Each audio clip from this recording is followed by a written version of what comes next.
Sabi nga nila, happiness is not something ready-made.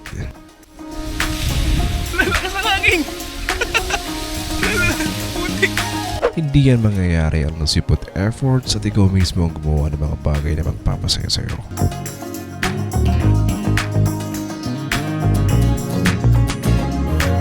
In this episode, samahan niyo akong mag-ikot-ikot sa Tanay Rizal at puntahan ang mga sikat na tourist destination dito.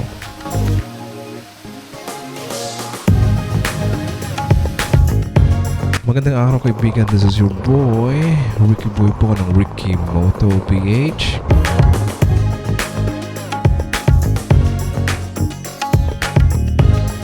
Let's go!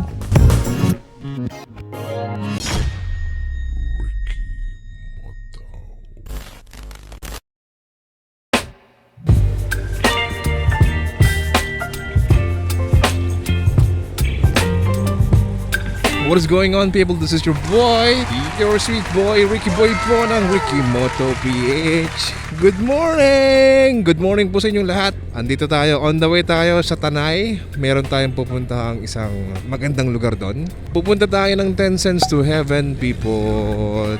Time check mga kaibigan, it's 6:30 in the morning. Welcome po sa ating channel, Ricky Moto PH. So napakaaga pa guys, pero punong-puno na talaga ng riders sa Marilaki. Alam niyo naman sa Marilaki guys, no? Napakaraming riders talaga dito. Kasi napakaganda ng kalsada. Sabado pa ngayon, so yeah, punong-puno talaga ng tao ngayon. Wow, what an amazing view, people. Napakagandang view. Oh. Wow, napakakahanga-hanga. Kaso walang sea of clouds, no? Yun lang. Depende rin talaga sa panahon eh. Kahit agahan mo kung hindi panahon ng sea of clouds, wala ka rin talagang aabutan. Woohoo! So wakas nakabalik muli tayo sa Marilaki Road guys. Huling punta natin dito is nung nagpunta tayo ng Treasure Mountain. Malapit-lapit na tayo sa The Big C. Isa sa mga sikat na tourist destination talaga dito sa Marilaki. Kasi kasi tinawag na Big C kasi nga yun, alam nyo na yung kanyang itsura, no? Basically isa siyang malaking letter C. Ayan, wow, napakaganda dito. Welcome again. This is not the first time actually nagpunta tayo dito sa The Big C, no? Medyo malakas yung hangin, ha? Parang papalipad ng drone yan. Ay. Let's go. Lakas ng hangin, ba't ganun? Bakit sobrang lakas ng hangin mga kaibigan? Kaya mapapalipad ng drone na ito. Sunod na madadaanan natin guys is yung Devil's Corner. Oh, banking talaga oh. Oh, talaga naman tong lugar na to. Banking. Ito na yung Devil's Corner guys. Basta bahala kayo dyan, di ako magbabanking. Niya ka! Ang lamig dito guys, grabe. Woo! My God. Woo.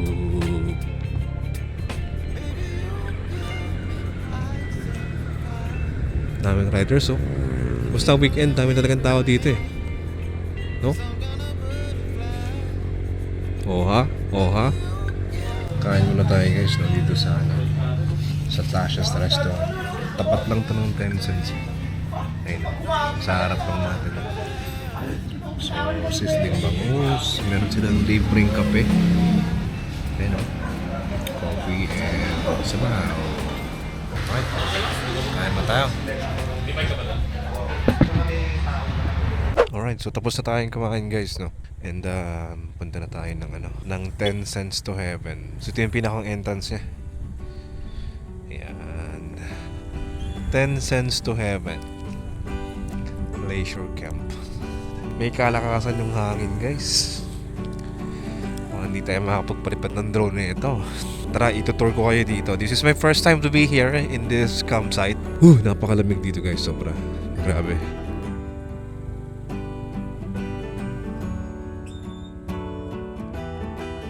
Anong oras pa nagbubukas?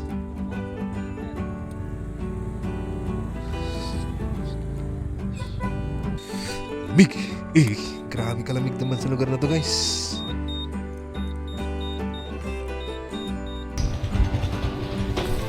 Morning, Kuya. Dito ba tayo? Magkano po ang later entrance? 50 pesos po. Functioning yung yung zipline nyo today. Yes po. Nice. 750 po per sit down. Position. Pag magsusuperman, 800 pesos po. Yung full access magkano kung sakali? 300 pesos po. Kung magsuswimming kayo, sir, hindi na kayo mag-entrance po. Okay. Welcome to 10 Cents to Heaven, guys.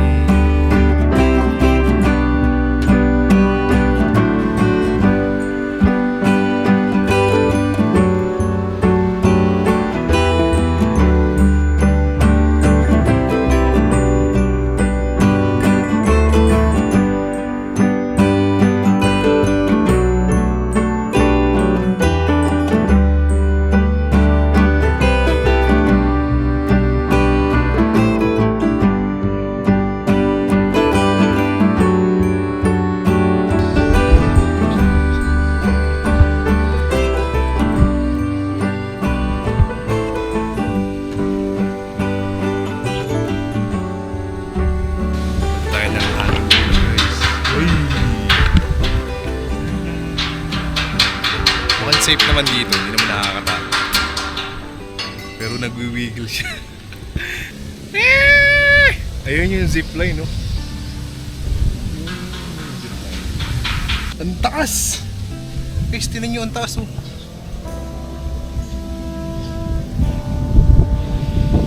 Diba? Yee!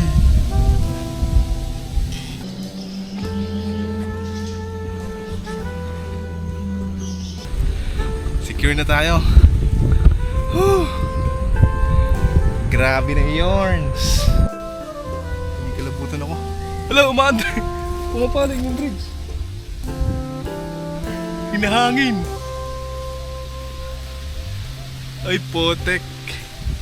Bilisan natin. Ay! Pumapaling siya, guys. Lagi. Lakas ang hangin. Putik. Natakot ah.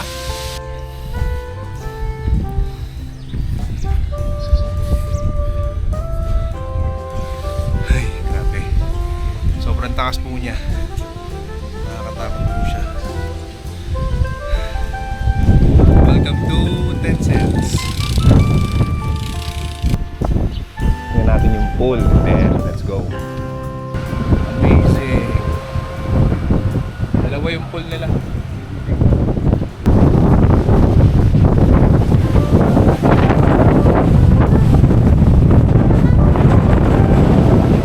Hindi na yung pagpalapad ng drone. Basta ang hangin.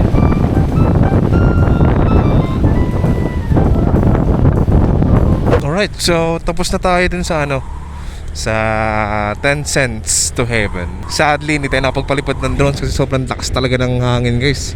Delikado kapag pinalipad natin, kapag pinilit natin talaga. So, meron pa akong isang lugar na gustong puntahan na never ko pang napuntahan talaga dito sa May Tanay. Punta tayo ng Daranac Falls. Malapit na yun dito 30 minutes away. One of the best tourist destination daw dito yun sa Tanay. Never pa ako nakapunta ron. So, since nandito na rin naman na tayo, might as well puntahan na natin. Malapit lang naman siya. Ayun na. So ito na siya, guys, Daranac Falls. Yan, 3 kilometer daw to. This way to Daranac Falls.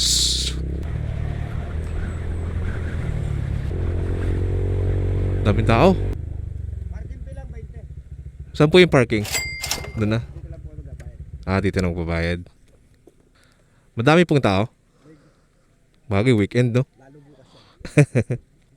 Motorcycle parking.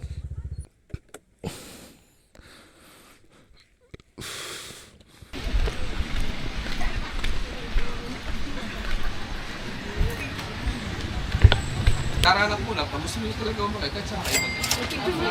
Pwede naman kayong maligo dito at saka dito. Dito ko muna rin Unahan nyo muna dito. Ilan? 300.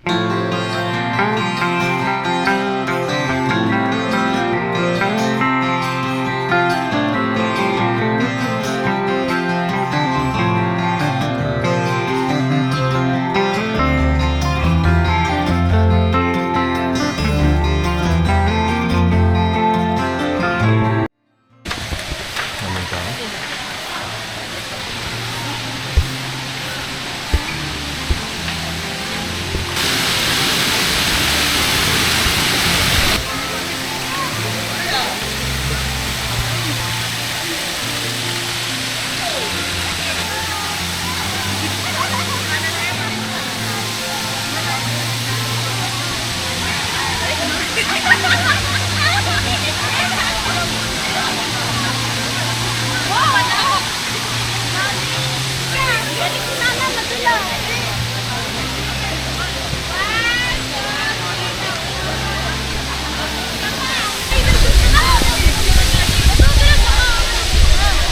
ito yung pangalawang falls nila, Batlag Falls. Batlag. Isa lang.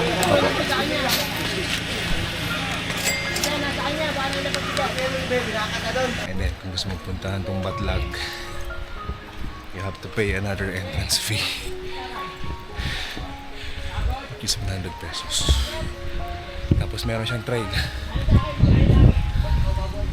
Mahabang trail.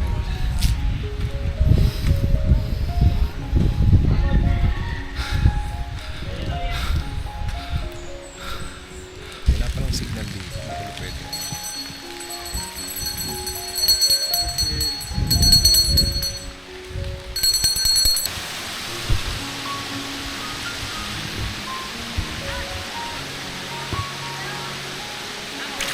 Medyo magulas lang talaga yung mga bato.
Welcome to Batlag Falls.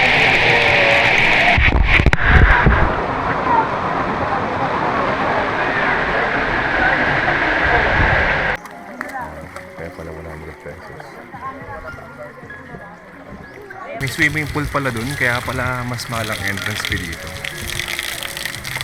That explains it. Alright, so I guess this is where I'm gonna have to end the video. Maraming salamat po sa mga sumubaybay sa episode na to. Karin tayo ng 10 cents to heaven, and then Daranak Falls, and then last but not the least, syempre, ang Batlag Falls. Shoutout sa mga taga-Tanay, maraming salamat sa napakagandang experience ito.